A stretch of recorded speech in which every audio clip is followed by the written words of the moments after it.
வணக்கம். Robert Adams எழுதின silence of the heart, அதாவது இதயத்தின் மௌனம். இந்த புத்தகத்தோட சாரத்தை இன்னைக்கு நாம கொஞ்சம் ஆழமா அலச போறோம். நீங்க பகிர்ந்துகிட்ட குறிப்புகள், அப்புறம் இந்த புத்தகத்தோட உள்ளடக்கம், இது எல்லாம் வச்சு தான் பேச போறோம். சரி. இந்த புத்தகம் இது 1991 93ல ராபர்ட் ஆடம்ஸ் நடத்தின சத்சங்கங்களோட தொகுப்பு இல்லையா? அவர் பேசுனது அப்படியே பதிவு செஞ்சு தலைப்பு வாரியா கொடுத்திருக்கிறாங்க. ஆமா, நேரடி பேச்சு அது. நம்ம நோக்கம் என்னன்னா, இந்த உரையாடல்கள் வழியா அவர் சொல்ற பிரக்ஞா, அப்புறம் அந்த நான் யார் விசாரணை, மாயை மாதிரி கொஞ்சம் ஆழமான விஷயங்களை எளிமையா புரிஞ்சுக்கிறது தான். சரிதான். முடிஞ்ச வரைக்கும் முழு புத்தகத்தோட ஒரு தெளிவான பார்வையை நீங்க பெறணுங்கிறதா முயற்சி. நிச்சயமா. ராபர்ட் ஆடம்ஸ் பத்தி சொல்லணும்னா, அவர் ஸ்ரீ ரமண மகரிஷியோட நேரடி சீடர்னு அறியப்படுற ஒரு அமெரிக்க ஞானி. ஓஹோ, அவரோட போதனையிட தத்துவமா இல்லாம நேரடி அனுபவத்தை, அதான் மையம். மௌனமா இருக்கிறது, இயல்பா பேசுறது, இதான் அவரோட வழி. அப்படியா? சரி, அப்போ ராபர்ட் ஆடம்ஸோட பின்னணி என்ன? இந்த புத்தகத்தோட மைய கருத்து, அவர் சொல்ற பயிற்சிகள், இதெல்லாம் கொஞ்சம் விரிவா பார்க்கலாமா? பார்க்கலாமே. முதல்ல ராபர்ட் ஆடம்ஸ் பத்தி இன்னும் கொஞ்சம் சொல்லுங்களேன். யார் இவரு? எப்படி இந்த ஆன்மீக பாதைக்கு வந்தாரு? ராபர்ட் ஆடம்ஸ் 1928ல நியூயார்க்ல பிறந்தவர். சின்ன வயசுல இருந்தே அவருக்கு கொஞ்சம் வினோதமான ஆன்மீக அனுபவங்கள்லாம் இருந்திருக்கு. அப்படியா? என்ன மாதிரி? அவரே சொல்றாரு, தொட்டில்ல இருக்கும்போது ஒரு வெள்ளத்தாடி வச்ச முதியவர் புரியாத மொழியில பேசுற மாதிரி தோணுமா. ஓ. அந்த உருவம் கிட்டத்தட்ட 7 வயசு வரைக்கும் அப்பப்ப தெரிஞ்சதா சொல்றாராம். இதுவே கொஞ்சம் வித்தியாசமா இருக்கே. அப்புறம் 14 வயசுல அந்த கணக்கு பரீட்சை விஷயம், கடவுள் பேரை சொன்னதும் ஞான அனுபவம் கிடைச்சதுன்னு சொல்றாரு. ஆமாமா, அது ஒரு முக்கியமான சம்பவம்.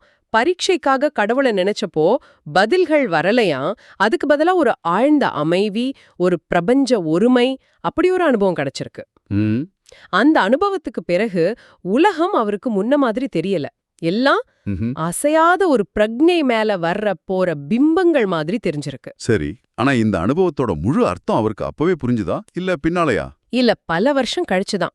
ஸ்ரீ ரமண மகரிஷியோட நான் யார் புத்தகத்தை படிச்சு அவரோட போட்டோவை பார்த்தப்பதான் தன்னோட அனுபவம் என்னன்னு தெளிவா உணர்ந்ததா சொல்றாரு. ஓ, அப்படித்தான் ரமணர்கிட்ட ஈர்க்கப்பட்டாரா? ஆமா, அதுதான் அவரை இந்தியாவுக்கு வர தூண்டிருக்கு. ரமண மகரிஷியோட இருந்திருக்காருன்னு சொன்னீங்களே.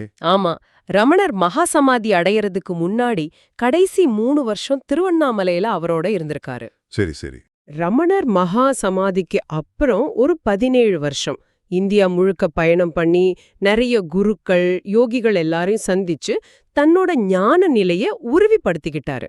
ஆனா பெரிய ஆசிரமம் எல்லாம் அணைக்கலையா? இல்ல, அதுல அவருக்கு விருப்பம் இல்ல. பெரும்பாலும் மௌனமா இருக்கத்தான் விரும்பினாரு. அப்போ எப்படி அவரோட போதனைகள் மத்தவங்களுக்கு கிடைச்சது? சின்ன சின்ன குழுக்களா நடந்த சத்சங்கங்கள் மூலமா தான். அவர் அடிக்கடி சொல்றது சத்சங்கம், அதாவது உண்மையோட சேர்ந்து இருக்கிறது. அப்புறம் மௌனம், சுய விசாரணை, இந்த 3 தான் ஞானம் அடையறதுக்கு ரொம்ப வேகமான வழிகள்னு சொல்வாரு. அவர் கூட இருந்தவங்க என்ன சொல்றாங்க? அவர் பக்கத்துல இருக்கும்போதே மனம் தானா அமைதியாயிடும்னோ, கடந்த காலம் எதிர்காலம் பத்தின யோசனை எல்லாம் இல்லாம நிகழ்காலத்துல இருக்க முடிஞ்சதாவும் சொல்றாங்க. அது ஒரு மௌனமான அருள் பிரசன்னம் மாதிரி. கேட்கவே அமைதியா இருக்கு. சரி, இப்போ இந்த புத்தகத்தோட ஆணிவேரான கருத்துக்கு வருவோம். எல்லாம் பிரக்ஞையே, கான்ஷியஸ்னஸ், இது எப்படி? ஆமா, இதுதான் மைய கருத்து. இது கொஞ்சம் புரிஞ்சுக்க சவாலான விஷயம்தான். நம்ம பாக்குற நாற்காலி, விளக்கு, இந்த உடல், நம்ம எண்ணம், உணர்வு எல்லாமே பிரக்ஞை தான் அப்படிங்கிறது ராபர்ட்டோட பார்வை. பிரக்ஞையிலிருந்து இது வந்துச்சுன்னு சொல்றதுக்கும் இதுவே பிரக்ஞைதான்னு சொல்றதுக்கும் பெரிய வித்தியாசம் இருக்குல்ல? மிக முக்கியமான வித்தியாசம். அதை நல்லா கவனிச்சிங்க. பிரக்ஞா ஒரு மூலப்பொருள், அதுலேருந்து உலகம் வந்துச்சுன்னு அவர் சொல்லல. நம்ம பாக்குற இந்த உலக தோற்றமே இருக்கே, அதுவே பிரக்ஞாவோட வடிவம்ங்கிறாரு. அதாவது காரணமும் அதுதான், காரியமும் அதுதான். எல்லாமே பிரக்ஞை. இத விளக்க என்ன உதாரணம் சொல்றாரு? கண்ணாடி பிம்பம் மாதிரி? ஆமா, அது ஒரு நல்ல உதாரணம். கண்ணாடியில தெரியிற பிம்பம் உண்மை இல்ல, அது கண்ணாடியோட ஒரு தோற்றம் தான். கண்ணாடிய பிடிச்சா பிம்பத்தை பிடிக்க முடியாது. சரி. அதுபோல இந்த உலகமும் நம்மளோட இந்த நான்கிற உணர்வும் கூட பிரக்ஞைங்கிற ஒரே உண்மையோட தோற்றங்கள் தான். நாம விழிச்சுக்கும் போது நாம தான் அந்த கண்ணாடினே புரிஞ்சுப்போங்கிறாரு. கனவு உதாரணமும் இதே மாதிரி தானே? கனவுல நடக்கிறதெல்லாம் உண்மை மாதிரி தெரியும், ஆனா முழிச்சதும் ஒண்ணு இல்லாம போயிடும்.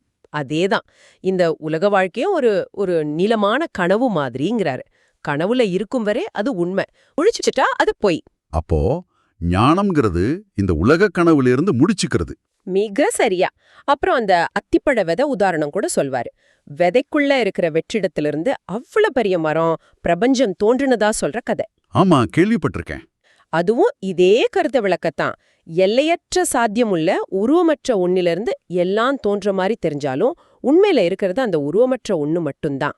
அப்போ இந்த உலகமோ இதுல நாம அனுபவிக்கிற நல்லது கெட்டது எல்லாமே உண்மையிலேயே இல்லையா? இது ஏத்துக்க கொஞ்சம் கஷ்டமா இருக்கே. இங்கதான் ராபர்ட் ஆடம்ஸ் ரமணர் மாதிரி ஞானிகளோட பார்வை ஆழமாகுது. உண்மைக்கு அவங்க கொடுக்கற அர்த்தம் என்னன்னா, எப்பவுமே மாறாம இருக்கிறது. ஓஹோ. அந்த வகையில பார்த்தா மாறிக்கிட்டே இருக்கிற இந்த உலகமும் உடலும் மனசும் முழுமையான உண்மை இல்ல. அவை வெறும் தோற்றங்கள், மாயை. ஆனா அந்த தோற்றங்களுக்கு ஆதாரமா இருக்கே ஒரு பிரக்ஞா, அது மட்டும்தான் நிலையான நித்தியமான உண்மை. சரி, இந்த உண்மையை உணர்றதுக்கு ராபர்ட் ஆடம் சொல்ற முக்கிய பயிற்சி என்ன? அந்த நான் யார் விசாரணை தானே, ஆத்ம விசாரம். மிக சரியா சொன்னீங்க. இது ரமண மகரிஷியோட முக்கிய போதனையும் இதுதான். நான் யாருன்னு கேள்வி கேட்டு அந்த நான்கிற எண்ணம் எங்கிருந்து வருதுன்னு அதோட மூலத்தையே பார்க்க சொல்றாரு. மனச கூர்மையாக்கி அத கவனிக்கணும். இந்த நான் எங்கிருந்து வருதுன்னு அவர் எப்படி வளர்க்கறாரு? அவர் சொல்றது, நாங்கிற முதல் எண்ணம் நம்ம ஆன்மீக இதய மையம்னு சொல்ற இடத்துல இருந்து, இது உடம்புல இருக்கிற இதயம் இல்ல, பிரக்ஞையோட இருப்பிடமா சொல்ற ஒரு மையம். சரி. அங்கிருந்து கிளம்பி மூளைக்கு போய் அப்புறம்தான் உடல், உலகம்னு மத்த எண்ணங்களையும் தோற்றங்களையும் உருவாக்குதுங்கிறாரு. அப்ப பயிற்சிங்கிறது?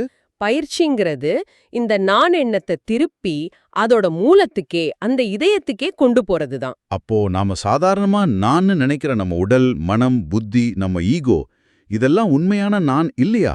இல்லைன்னு தான் ராபர்ட் ஆணித்தரமா சொல்றாரு. இதெல்லாம் நான்கிற அந்த முதல் எண்ணம் மேல நாம கற்பிச்சுக்கிட்ட விஷயங்கள். அப்ப உண்மையான நான் எது? உண்மையால நான்கிறது எங்கும் நிறைஞ்சிருக்கிற, பிறப்பும் இறப்பும் இல்லாத, எப்பவுமே சுதந்திரமா இருக்கிற அந்த சுத்த பிரக்ஞா தான். நாம அனுபவிக்கிற இந்த தனிப்பட்ட நான், அதாவது அகங்காரம், ஈகோ, அது ஒரு மாயத் தோற்றம். உண்மையில அப்படி ஒரு தனிப்பட்ட ஆள் இல்லங்கிறது தான் அத்வைத்தத்தோட சாரம். ஆனா இந்த நாங்கிற எண்ணத்தை விடுறது அவ்வளோ சுலபமா தெரியலையே. சுலபம் இல்லதான். அதனாலதான் இதுக்கு தொடர் பயிற்சி தேவை. நான் எண்ணம் எப்பெல்லாம் எழும்புதோ அப்பெல்லாம் இது யாருக்கு வருது, எனக்கு, அந்த நான் யார் அப்படின்னு அதோட வேறையே தேடணும். தொடர்ந்து தேட தேட அந்த நான் எண்ணம் அதோட பலத்தை இழந்து கடைசியில அதோட ஆதாரமான பிரக்ஞையில கரைஞ்சிடும்னு சொல்றாரு. இது அறிவால புரிஞ்சுக்கிறது இல்ல, நேரடி அனுபவம். சரி, இப்போ மனம் பத்தி பேசுவோம். நம்ம பிரச்சனைகளுக்கெல்லாம் காரணம் மனம்தான் சொல்றாரு இல்லையா? ஆமா, நம்மளோட அத்தனை துன்பங்களுக்கும் அடிப்படை காரணமே மனம்தான். அது ராபர்ட்டோட தெளிவான பார்வை. மனம்னா என்ன? அது பெரும்பாலும் கடந்த கால நினைப்புகள் இல்லனா எதிர்கால கற்பனைகள், இதோட ஓட்டம்தான். நிகழ்காலத்துல மனம் இல்லையா? நிகழ்காலத்துல மனம் இல்லைங்கிறாரு. நம்ம உணர்ற இந்த உலகமே மனசோட ஒரு வெளிப்பாடுதான். ஒரு மாதிரி சாமூகிக ஹிப்னாசிஸ், கலெக்டிவ் ஹிப்னாசிஸ் அல்லது மாயை. சரி, மனம்தான் காரணம்னா அப்போ அதை அடக்கணுமா இல்ல கட்டுப்படுத்தணுமா? நிறைய தியான முறைகள் அதைத்தானே சொல்லுது. இங்க ராபர்ட் ஒரு முக்கியமான கொஞ்சம் வித்தியாசமான விஷயத்த சொல்றாரு. மனசை கட்டுப்படுத்த முயற்சி பண்றது இல்ல அது கூட சண்டை போடுறது, இதையெல்லாம் விட முக்கியமானது என்னன்னா, என்னது? கட்டுப்படுத்துறதுக்கோ சண்டை போடுறதுக்கோ தனியா மனம்னு ஒண்ணு இல்லங்கிறத புரிஞ்சுக்கிறது தாங்கிறாரு. ஓ, அப்படியா? ஆமா, நாங்கிற எண்ணம் தான் மனசோட அஸ்திவாரம். அந்த நாங்கிறதே உண்மை இல்லைன்னு உணரும்போது மனசு தானாவே அடங்கிடும், மௌனம் வெளிப்படும்ங்கிறது நான் செய்யறேங்கிற அந்த அகங்கார எண்ணத்துல இருந்து வரதில்ல. பின்ன எப்படி வருது? அது பிரக்ஞையிலிருந்தே ஸ்வத்தஸ்பூர்த்தமா ரொம்ப இயல்பா நடக்குது. நீங்க ஒரு திறமையான கலைஞரையோ விளையாட்டு வீரரையோ பார்த்தா தெரியும். அவங்க முழு ஈடுபாட்டோட செயல்படும்போது நான் செய்யறேங்கிற எண்ணம் இருக்காது, செயல் தானா நடக்கும். ஆமா, அது உண்மைதான். அதே மாதிரி ஞானியோட செயல்கள் பிரக்ஞையோட ஸ்வத்தஸ்பூர்த்த வெளிப்பாடா இருக்கும். எண்ணங்கள் குறைஞ்சு நாங்கிற எண்ணம் மறையும்போது பயம், கவலை, ஆசை மாதிரி உணர்ச்சிகளுக்கும் இடம் இருக்காது. இது கேட்கறதுக்கு நல்லா இருக்கு. ஆனா நடைமுறையில எப்படி இதை அடையிறது? இங்கதான் ஆன்மீக பயிற்சிகள், அதாவது சாதனா வருதா? ஆமா, அதுக்குதான் பயிற்சிகள். சுய விசாரணை, அதாவது ஆத்ம விசாரம். நான் யார்ங்கிற கேள்விய தொடர்ந்து எழுப்பிக்கிட்டே இருக்கிறது. இது சிலருக்கு மிக வேகமான நேரடியான பாதைன்னு ராபர்ட் சொல்றாரு. எண்ணம் வரும்போதெல்லாம் மூலத்தை தேடுறதா? ஆமா, எண்ணம் வந்தா இது யாருக்கு வந்துச்சு, எனக்கு, அந்த நான் யார்னு தேடணும். சரி, அப்போ மத்த பயிற்சிகள், தியானம், மந்திரம் சொல்றது, பக்தி, சரணாகதி, இதெல்லாம் அத பத்தி என்ன சொல்றாரு? அதெல்லாம் தேவையில்லையா? அப்படி சொல்லல. தியானம், அன்பு செலுத்துறது, கருணை, பணிவு, பக்தி, குரு கிட்டயோ இல்ல இறைவன் கிட்டயோ முழுசா சரணாகதி அடையறது, இந்த மாதிரி மத்த பயிற்சிகளும் ரொம்ப பயனுள்ளதுதான்னு சொல்றாரு. அது எப்படி உதவும்? இதெல்லாம் மனச தூய்மைப்படுத்த, அமைதிப்படுத்த, அந்த அகங்காரத்தை கொஞ்சம் கொஞ்சமா பலவீனப்படுத்த உதவும். மனச சுய விசாரணைக்கோ இல்ல சரணாகதிக்கோ தயார்படுத்துற முக்கியமான கருவிகள் இதெல்லாம். ஆனா அந்த பயிற்சிகளாலேயே நேரடியா ஞானம் கிடைச்சிடாதுன்னு சொல்றாரா? ஆமா, அது முக்கியமான பாயிண்ட். எந்த பயிற்சியும் ஞானத்தை உருவாக்காது. ஏன்னா ஞானம்ங்கிறது நாம புதுசா அடைய வேண்டிய ஒண்ணும் இல்ல. அது நம்மளோட இயல்பு நிலை. நாம ஏற்கனவே அதுவாதான் இருக்கோம். ஓஹோ. இந்த பயிற்சிகள் என்ன பண்ணுதுன்னா, நாம அது இல்லைன்னு நினைச்சுக்கிட்டு இருக்கிற அந்த தவறான எண்ணங்களையும் தடைகளையும் நீக்க உதவுது. அவ்வளவுதான். விழிச்சுக்கிறதுக்கு யாருமே இல்லைங்கிறத உணர்றதுதான் உண்மையான விழிப்புணர்வு. அது ஒரு செயல் இல்ல, அது ஒரு இருப்பு நிலை. சரி, இதுல குருவோட பங்கு என்ன? அப்புறம் சரணாகதி, அது இன்னும் கொஞ்சம் விளக்க முடியுமா? குருங்கிறவர் வெளியில இருக்கிற ஒரு மனுஷனா இருக்கலாம், இல்லனா நமக்குள்ள இருக்கிற நம்ம ஆன்மாவா இருக்கலாம். வெளியில இருக்கிற குருவோட முக்கிய வேலை நம்மள உள்ள இருக்கிற குரு பக்கம் திருப்புறது தான். அவர் ஒரு கண்ணாடி மாதிரி இருந்து நம்மளோட உண்மையான இயல்பை காட்டுவாருன்னு ராபர்ட் சொல்றாரு. சரி, சரணாகதி. சரணாகதிங்கிறது நம்மளோட விருப்பு வெறுப்பு, ஆசை, பயம், நான், என்னோடதுங்கிற எல்லா எண்ணங்களையும் எல்லா பாரத்தையும் முழுசா இறைவன் கிட்டயோ இல்ல அந்த சுயத்திடம் ஒப்படைச்சிடுறது. ஓகே. எல்லாம் உன் செயல், உன் விருப்பப்படியே நடக்கட்டும்ங்கிற ஒரு மனப்பான்மையில வாழ்றது. இதுவும் சுய விசாரணை மாதிரியே அகங்காரத்தை கரைக்கிற ஒரு சக்தி வாய்ந்த வழி. சரி, இன்னும் சில முக்கிய கருத்துக்களை சுருக்கமா பார்த்திடலாமா? கர்மம் பத்தி என்ன சொல்றாரு? கர்மம், நாம அனுபவிக்கிற இன்ப துன்பம் இதெல்லாம் பெரும்பாலும் பூர்வ கர்மாவோட விளைவுதான். ஆனா இந்த அனுபவங்கள் உடம்புக்கும் மனசுக்கும் தான், நம்ம உண்மையான சுயத்துக்கு இல்ல. ஞானி தன்னை உடம்பா நினைக்காததால அவருக்கு கர்ம வினைப்பயன் இல்லைங்கிறாரு. பிராரப்த கர்மத்தை அனுபவிக்கிற மாதிரி தெரிஞ்சாலும் அதனால அவர் பாதிக்கப்பட மாட்டாரு. ஞானி. அப்போ ஞானி எப்படி இருப்பாரு? ஞானிங்கிறவரு உடல் மன உணர்வுகளுக்கு அப்பாற்பட்டவர். அவர்கிட்ட எல்லையில்லாத அன்பு கருணை வெளிப்படும். ஆனா எது மேலயும் பற்று இருக்காது. அவருக்கு நான் மத்தவங்கன்னு பேதமே இல்ல. எல்லாமே தன்னோட சொரூபமா அந்த பிரக்ஞையோட வெளிப்பாடாதான் தெரியும். சரி, கடவுள் பத்தி என்ன சொல்றாரு? ரமணர் சொன்ன மாதிரி இருப்பது எதுவோ அதுவே கடவுள். வாட் இஸ் காட்ங்கிற கருத்தை ராபர்ட் ஆமோதிக்கிறாரு. நம்ம பார்க்கறது எல்லாமே பிரக்ஞையோட தோற்றம்னா கடவுளும் அந்த பிரக்ஞையோட ஒரு வெளிப்பாடுதான்.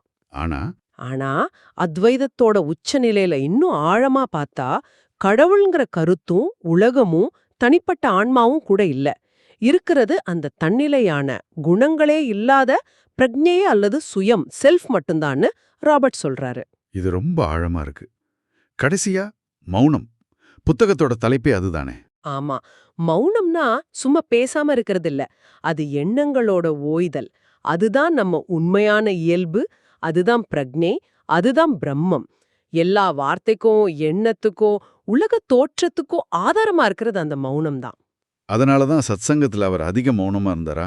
ஆமா, அந்த மௌனமே அவரோட உண்மையான போதனை. ராபர்ட்டோட அணுகுமுறைன்னு பார்த்தா அவர் ரொம்ப இயல்பானவர், நகைச்சுவை உணர்வு உள்ளவர்னு தெரியுது. முன்னாடியே திட்டம்லாம் போடாம அப்பப்போ தோன்ற மாதிரி சத்சங்கம் நடத்துவாரு போல.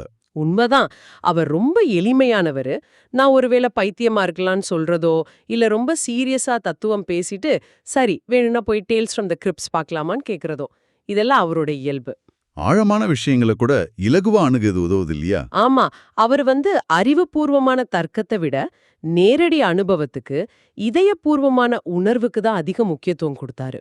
நம்ம ஆன்மீக முன்னேற்றத்தை எப்படி அளந்து பார்க்கறதுன்னு அவர் ஏதாவது சொன்னாரா? சொன்னாரு, நிறைய புத்தகம் படிச்சு அறிவு பெருக்கிக்கிறத விட நம்மளோட அன்றாட எதிர்வினைகளை கவனிக்கிறது தான் உண்மையான அளவுகோல்னு சொல்றாரு. எப்படின்னு? கடைசியா எப்போ கோபம் வந்துச்சு, எப்போ எரிச்சல் அடைஞ்சோம், எப்போ பொறாமைப்பட்டோம், இந்த மாதிரி கேள்விகளை கேட்டு அந்த உணர்வுகள் வர்ற இடைவெளி அதிகமாகுதா, அதோட தீவிரம் குறையுதான்னு கவனிக்கிறது தான் முன்னேற்றத்தோட அறிகுறிங்கிறாரு. ஓஹோ, நல்ல வழி இது. அப்புறம் அவருக்கு ஒரு தரிசனம் கிடைச்சு அதுல 4 முக்கிய கொள்கைகள் தெரிஞ்சதா சொல்றாரு. அது என்ன? ஆமாம், அது ரொம்ப முக்கியம். 1, நாம பார்க்கறது உணர்றது எல்லாமே நம்ம மனசோட தோற்றம்தான். 2, நாம உண்மையில பிறக்கிறதும் இல்ல, வாழ்றதும் இல்ல, இறக்கிறதும் இல்ல. நாம நித்தியமான பிரக்ஞை. 3வது? 3, உடம்புலயோ மனசுலயோ உலகத்திலயோ எங்கேயுமே தனிப்பட்ட நான், அதாவது அகங்காரம்ங்கிறது இல்லவே இல்ல. 4வது? 4வது, கடைசியா இந்த 3 கொள்கைகள் உட்பட எதுவுமே உண்மையில இல்ல, இருக்கிறது வார்த்தைகளுக்கு அப்பாற்பட்ட அந்த ஒரே ஒரு பொருள்தான். இதுதான் அத்வைத வேதாந்தத்தோட உச்சகட்ட சாரம். புரியுது. ஆக மொத்தத்துல பார்த்தா சைலன்ஸ் ஆஃப் த ஹார்ட் நமக்கு என்ன சொல்ல வருதுன்னா, நீங்க தேடிக்கிட்டு இருக்கிற அந்த அமைதி, ஆனந்தம், சுதந்திரம் அதெல்லாம் நீங்க புதுசா அடைய வேண்டிய ஒண்ணும் இல்ல. நீங்க ஏற்கனவே அதுவா தான் இருக்கீங்க. நீங்க தான் அந்த எல்லையில்லாத அமைதியான பிரக்ஞை. இந்த உலகம், உடல், மனம் இதெல்லாம் அந்த பிரக்ஞையில தோன்றி மறையற அலை மாதிரி தான், நிலையானது இல்ல. அப்போ நாம செய்ய வேண்டியது என்ன? ராபர்ட் ஆடம்ஸோட வழிகாட்டுதல் படி நான் யாருங்கிற சுய விசாரணை மூலமாவும் இல்ல முழுமையான சரணாகதி மூலமாவும் இந்த தோற்றங்களுக்கு பின்னால இருக்கிற நம்ம உண்மையான இயல்ப, அந்த மௌனத்தை அறிஞ்சுக்கிறது தான். அறிஞ்சுக்கிறத விட அதுவாவே இருக்கிறதுன்னு சொன்னீங்க இல்லையா? ஆமா, அதுவாவே இருப்பது, அந்த நான்கிற மாயையான எண்ணத்தோட பிடிய தளர்த்துறது தான் முக்கியம். நிறைவா நீங்க யோசிக்கிறதுக்கு ஒரு விஷயம். ஒருவேளை எதையாவது மாத்தவோ திருத்தவோ அடையவோ ஓடிக்கிட்டே இருக்கிறத நிறுத்திட்ட நீங்க ஏற்கனவே இருக்கிற அந்த முழுமையான மௌனமான இருப்புல சும்மா நிலைச்சு நிக்கிறது தான் சாத்தியமான மிக உயர்ந்த பயிற்சியாக இருக்குமோ? ஆழமான சிந்தனை. இத சிந்திச்சு பாருங்க. மீண்டும் அடுத்த ஆழமான அலசல்ல சந்திக்கலாம்.